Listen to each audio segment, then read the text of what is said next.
கும்பிடுறேன் ஐயா. என்ன ஞாபகம் இருக்கா ஐயா? 15 வருஷத்துக்கு முன்னால காசில உங்ககிட்ட ஆசீர்வாதம் வேணும் ஐயா. அதுக்கப்புறம் நான் ரொம்ப பெரிய ஆளாயிட்டேன் ஐயா. நீங்க இங்க இருக்கீன்னு கேள்விப்பட்டேன். அதான் உங்களை பார்த்துட்டு போலான்னு வந்தேன்.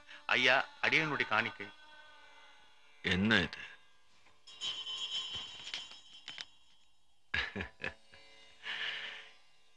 இத வச்சுட்டு இந்த ஜடம் என்னையா பண்றது? எல்லாம் தெரிஞ்சு நீங்களே இப்படி சொல்லாம ஐயா. இந்த உலகத்துல இது இல்லாம உயிர் வாழவே முடியாது ஐயா. இதை வச்சு எது வேணா வாங்கலாம் ஐயா. இப்போ உனக்கு என்ன வேணும்? உங்க ஆசீர்வாதத்துல எல்லா வசதியும் இருக்கு ஐயா. ஆனா வாழ்க்கையில எனக்கு நிம்மதி மட்டும் இல்லையா.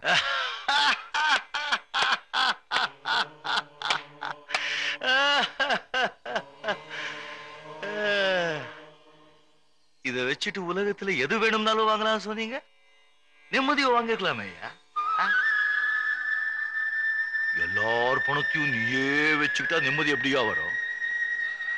உனக்கு எவ்வளவு வேணுமோ அவ்வளவு அளவா வச்சுக்கிட்டு மிச்சதை இல்லாதவங்களுக்கு கொடுத்துட்டே இருந்தா நிம்மதி தானா வரும். பணத்தை சேர்த்துட்டே இருப்பால அவன் நிம்மதியே இருக்காது. புண்ணியத்தை சேர்த்துட்டே இருப்பால அவனுக்கு தான் நிம்மதி.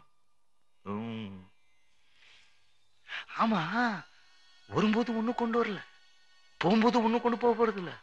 நடுல என்னையா எந்த எந்த எந்த பாப்பா இதை எடுத்துட்டு இல்லாதவங்களுக்கெல்லாம் கொடுத்துட்டு போ.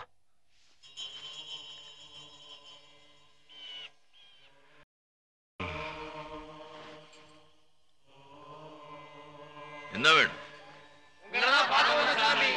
சாமியா?